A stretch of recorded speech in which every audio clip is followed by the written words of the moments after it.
Olá, jovens, Prof. Deise Lima na área para aquele nosso resumex que é feito aí depois de todas as aulas. E nós estamos falando do indutor, certo? Então, o indutor ele vai ser um componente que ele vai conseguir armazenar energia, certo? Que a gente pode calcular essa energia em Joule, através de campo magnético, o que difere aí do capacitor, certo? Então, nós falamos de tipos de indutores, falamos as suas principais características, nós vimos a questão também do fluxo magnético, nós vimos a questão da indutância e também da corrente e da força eletromotriz devido aí às tensões que tem nos terminais. Vamos dar uma olhadinha? Olha só. Então falamos aí, né, pessoal, de indutor e nós definimos o indutor, ele vai ser o quê? Um dispositivo elétrico passivo usado em circuitos elétricos, eletrônicos e digitais para armazenar energia criada em um campo magnético formado aí por corrente alternada. Lembra? A gente falou lá no início da aula que tem que ser corrente alternada, tá, pessoal? Corrente alternada é aquela que tu tem oscilações, certo? Ela fica oscilando, belezinha? Bom, nós vimos que normalmente, né, pessoal, ele é construído a partir de um fio de cobre ou outro material condutor enrolado aí, formando espiras, várias espiras, né? Então, tu tem várias espiras. Espiras é uma volta só. A bobina chata são algumas voltas, que são algumas espiras. E o nosso indutor, que ele também pode ser chamado de solenoide, são várias voltas. É por isso que você leva em consideração aí o comprimento. Belezinha? E nós vimos, pessoal, alguns tipos, né? A gente tem aqui, ó, a representação, tá? Tem o sem núcleo, tem o com núcleo de ferrite, tem o com núcleo de ferro, né? A gente pode diferenciar pelas linhas tracejadas que está mostrado aqui, ok? Com tomada, então esses aqui são símbolos geralmente utilizados na parte de eletrônica, né? Para determinar como você pode representar isso daí, beleza? Núcleo de ferrite, núcleo ajustável, núcleo de ar, né, pessoal? Núcleo de ferro, ferro magnético, então são vários tipos aí de indutores e cada um vai depender da finalidade, belezinha? O material do núcleo varia de acordo com essa aplicação aí, ok? Bom, nós vimos o quê? Campo magnético variável, induz corrente, que é a corrente induzida, certo? A gente pode calcular o quê? O fluxo magnético que passa através desse indutor pela seguinte expressão. Nós vimos que vai depender, da indutância, que é o nosso L, que é dada em Henry, certo? Vai depender o que também da nossa corrente, que é dada em amperes, e o fluxo é dado em Weber, certo? Belezinha? E o fluxo magnético é a medida da quantidade de linhas de indução que atravessam uma superfície em função do tempo. Então você não tem com exatidão, né? Por isso que não é vetorial, mas você tem assim um certo fluxo, que é uma certa quantidade. A gente consegue calcular a média dessa quantidade utilizando isso daqui, belezinha, pessoal? Bom, e quando você tem variação de corrente? Se você tem variação de corrente, você tem variação de fluxo, certo? Como você tem ali estabelecida nos terminais uma tensão elétrica, você tem uma força eletromotriz, que ela é o quê? Induzida aí, certo? Então, quando tem essa variação de corrente em um circuito aí durante esse tempo, durante um intervalo de tempo aí, concluímos que tem a variação do fluxo, como eu falei para vocês, que causa aí o surgimento de uma força eletromotriz que você pode calcular por isso daqui, certo? Belezinha, pessoal? Ok? Então, ó, essa aqui, certo? Quando tu aproxima, a corrente vai no sentido, quando tu afasta, ela vai no outro sentido. E você pode calcular por isso daqui. Substituindo o fluxo, né, que é L vezes I, você também pode calcular a sua eletromotriz por aqui também. Belezinha, pessoal? Então dá para você calcular a eletromotriz, lembrando que ela surge quando você tem variação de corrente no intervalo de tempo, belezinha? Porque se você não tem essa variação de corrente, você não vai ter variação de fluxo, logo isso aqui em cima vai ser zero e você não vai ter eletromotriz. Fechado? Entendido isso? Vou deixar aí vocês resolvendo as atividades e daqui a pouco eu volto. Até mais!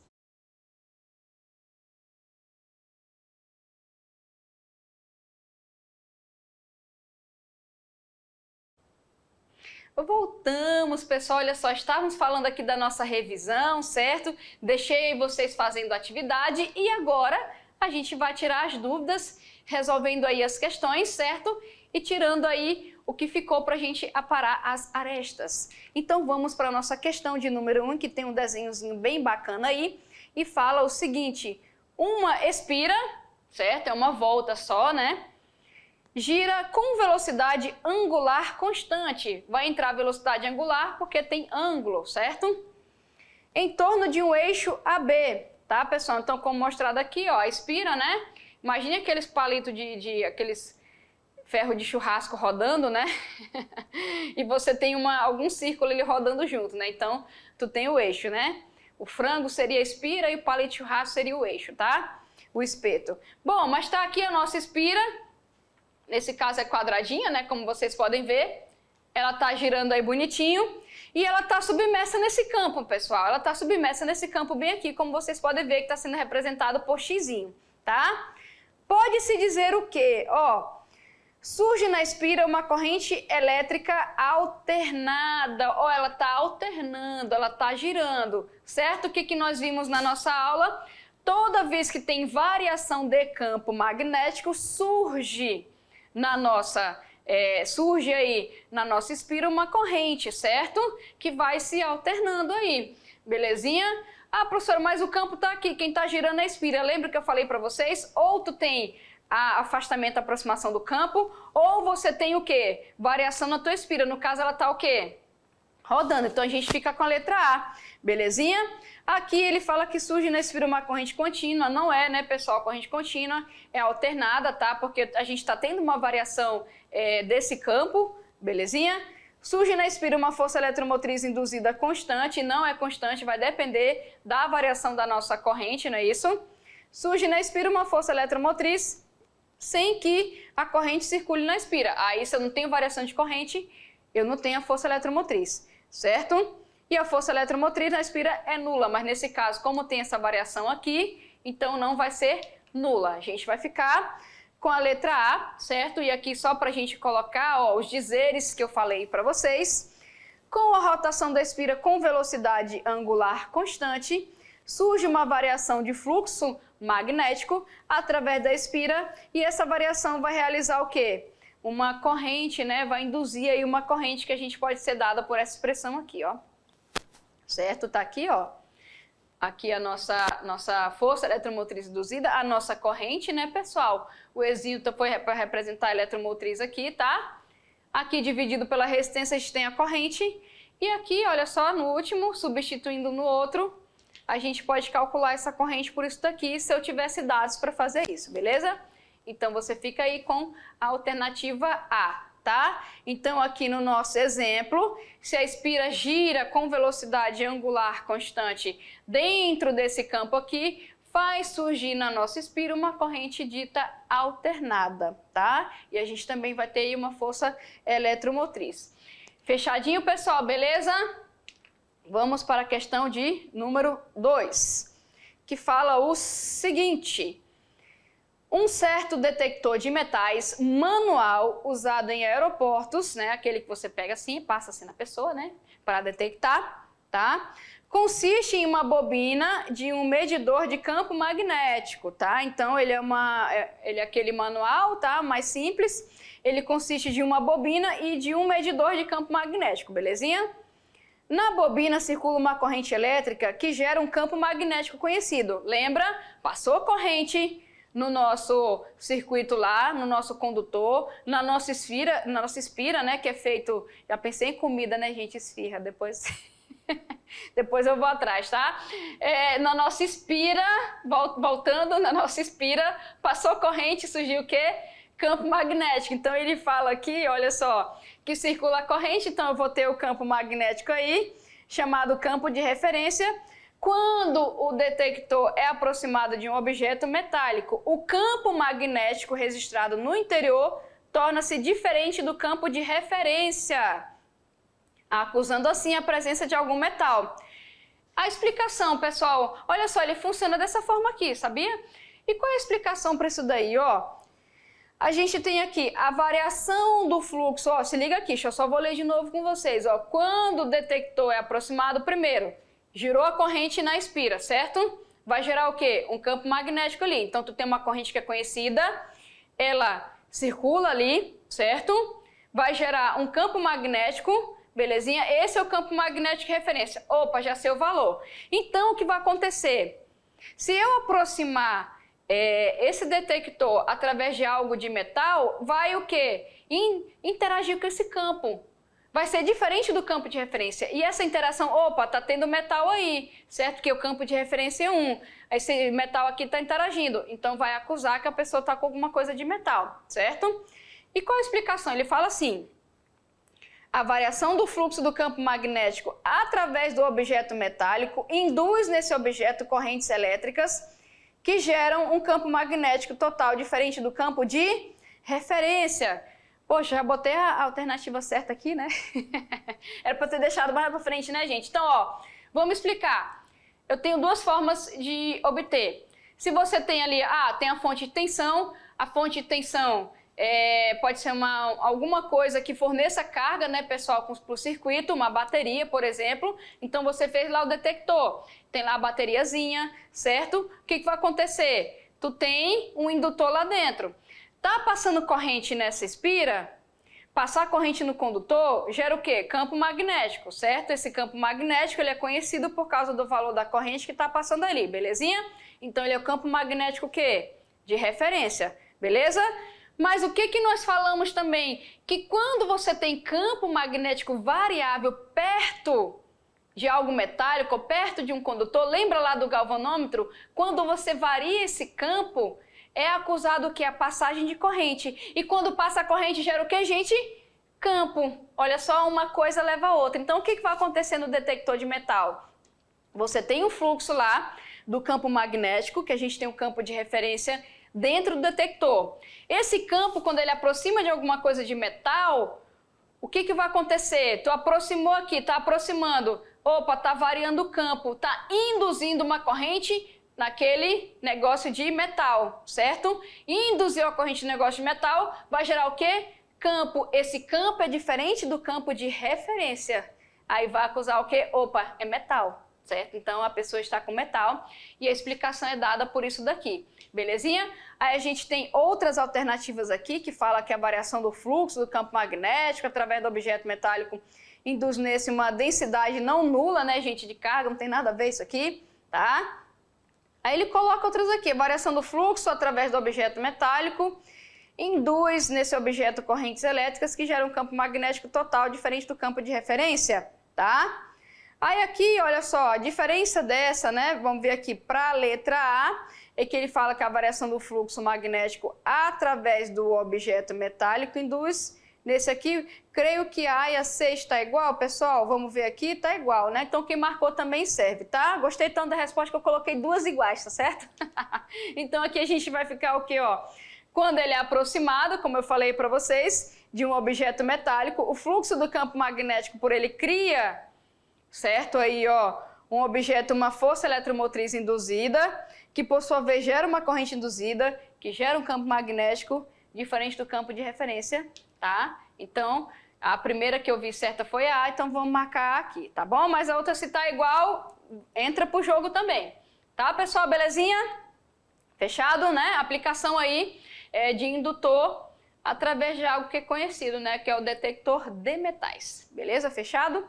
Bom, vamos para a nossa questãozinha modelo Enem, que são duas, né, no caso, que vai falar o seguinte. A primeira, ela fala assim: durante um intervalo de tempo de duração de igual a 5 vezes 10 a menos 2 segundos, é pequenininho, né, esse intervalo de tempo, uma espira percebe uma redução de fluxo de 5 para 2, certo? Então, nesse intervalo de tempo, o fluxo de campo vai de 5 para 2 Weber.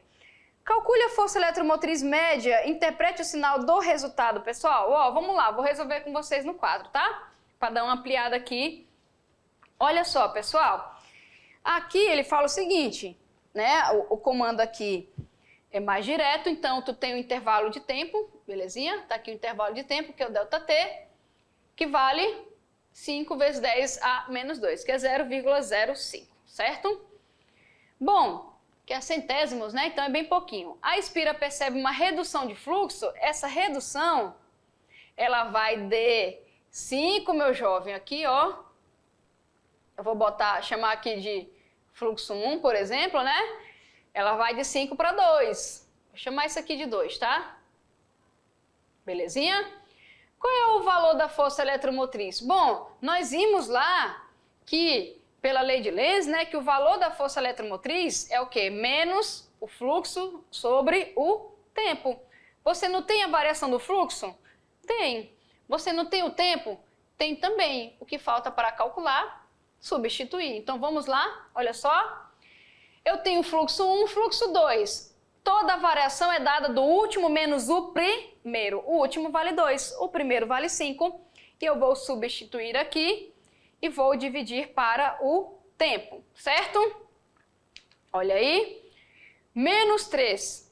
Pessoal, então o fluxo está diminuindo. Se o fluxo está diminuindo, a minha corrente vai dar uma diminuída também, né? Porque tudo é diretamente proporcional, ok? Então aqui, ó, negativo com negativo é o quê? Positivo. E vai dividir 3 para 5, que dá 0,6. Lembrando que quando está aqui embaixo, né, pessoal, vai fazer a mudança, porque aqui, ó, é 10 elevado a 0, né? Não tem nada, é 10 elevado a 0. 0 menos 2 dá 2, certo? Vou andar aqui uma casinha aqui, 10 ao quadrado, multiplica por 100 logo, né, que é 2 casas.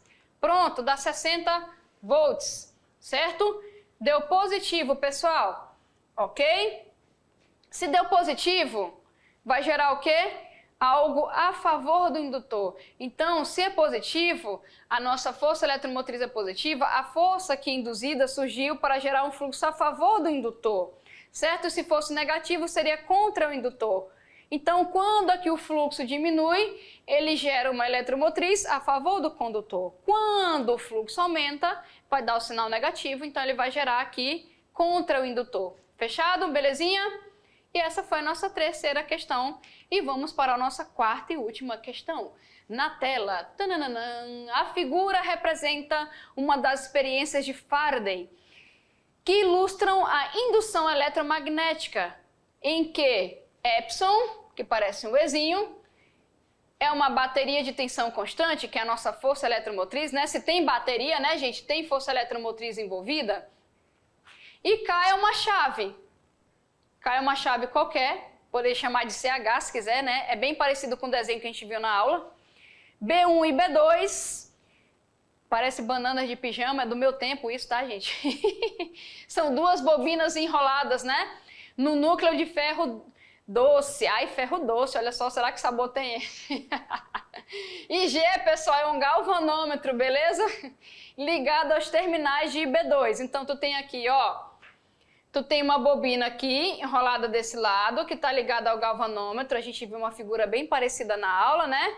Aqui tu tem uma bobina 1, tá vendo? As voltas são mais espaçadas em relação a 2, ó. Você pode ver que tá mais juntinho aqui, né? E a chave tá desse lado e tá aqui o nosso gerador. Belezinha? E ele fala aqui, ó, com o ponteiro na posição central indica a corrente elétrica de intensidade nula. Tá aberta aqui também, né, gente? Então vai ser nula mesmo, beleza? Quando a nossa chave aqui, ó, é ligada, o ponteiro do galvanômetro se desloca para a direita e... O que ele vai fazer aqui, ó? Ele tem várias alternativas aqui que ele fala, né, pessoal? Ó, ele vai... se mantém até a chave ser desligada. Quando o ponteiro se desloca para a esquerda por alguns instantes e volta à posição central. Logo em seguida, a letra B, logo em seguida volta à posição central e assim se mantém até a chave ser desligada, quando o ponteiro se desloca para a esquerda por alguns instantes e volta à posição normal. Bom, a gente vai ficar aqui, pessoal, com a letra B e eu vou colocar a explicação para vocês aqui, ó. Tem várias outras alternativas que falam de oscilação e tudo mais, só para a gente entender, ó, tá aqui, ok? O que vai acontecer? Fechou, pessoal, fechou. Tu vai ter uma corrente induzida aqui que vai ser mostrada no galvanômetro. E a variação da corrente, essa corrente induzida aí, se deve à variação da corrente em B1, certo? Então, tu vai ter aqui uma variação de corrente aqui, desaparecendo após a manobra de abertura ou fechamento da chave. Então, como eu falei para vocês em aula, a gente só tem corrente induzida quando tu tá com a chave fechada. Abriu a chave, né? não tem mais, tá? Vai desaparecer. A lei de Lenz garante que o sentido da corrente induzida na abertura e no fechamento da chave são opostos, tá, pessoal? Como o gerador bateria só produz corrente contínua, lembra, a gente falou isso nas aulas passadas, produz corrente contínua, só haverá deflexão do ponteiro, essa deflexão seria o quê? Ele se mover aqui, tá? Quando houver variação de corrente, o que ocorre quando a chave é ligada, que é aumento de corrente, ou desligada, que é a nossa diminuição de corrente. Por isso a gente fica com a alternativa B, jovem, tá certo? A nossa alternativa B era aí, tá? Fechado? E aqui, ó, só para lembrar, um material nosso complementar, ok? Assista aí o vídeo no canal do Me Salva, tá, pessoal? Ó, RLC10, ok? Indutores, introdução, 7 minutinhos aí para você assistir, tá bom? Veja lá para entender mais o conteúdo e é isso daí. E na próxima aula eu volto com mais conteúdo de física para vocês. Tchau, tchau!